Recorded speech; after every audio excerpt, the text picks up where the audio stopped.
e4, c6, d4, d5. The Caro-Kann Defense.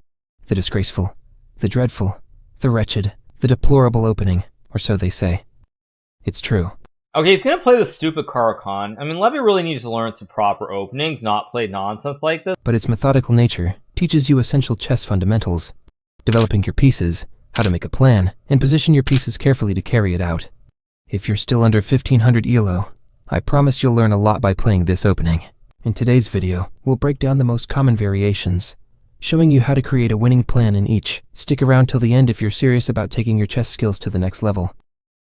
Advanced variation. White continues with e5, the most aggressive and common response. This advance grabs space, but also locks the pawn structure, giving black a clear plan. Common moves here are bishop f5 and c5. I prefer c5 to put pressure on white's d4 pawn and open up lines for your pieces. The usual continuation is c3, strengthening the pawn chain, knight to c6, followed by knight to f3, bishop g4 pinning the knight, and bishop to e2, breaking the pin immediately.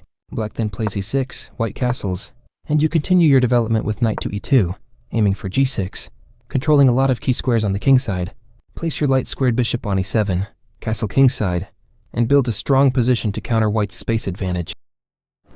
Exchange variation. White simplified the position with e, take d5, and black took back. The game often transitions into a strategic battle. Both sides develop their pieces, castle quickly, and play normal chess. Black's idea is usually to play around controlling the half-open c-file by placing the rook on c8, or going for the minority attack. While the position may look quiet, it's all about good planning and using your pawns and pieces harmoniously.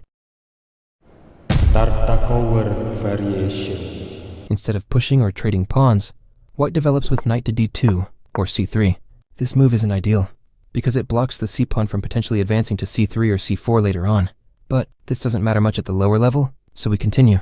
Black replies with d take e4, white takes back with the knight, and black challenges the powerful central white's knight with knight to f6. When white trades knights, black recaptures with the e-pawn, opening the e-file and the long diagonal for the black squared bishop. From here on, both players develop their pieces in castle. You may ask, isn't this position bad for black? Double pawns are supposed to be bad. Wrong. This is a very solid pawn structure and gives black's king extra safety because the extra pawn controls critical squares and is very hard to break.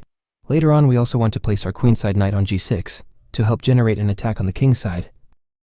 And that wraps up our brief exploration of the Caro-Kann Defense. Remember, chess isn't just about flashy tactics. It's about building solid plans, staying flexible, and understanding the nuances of every position. Drop a comment below about your favorite variation, or let us know which opening you'd like us to cover next.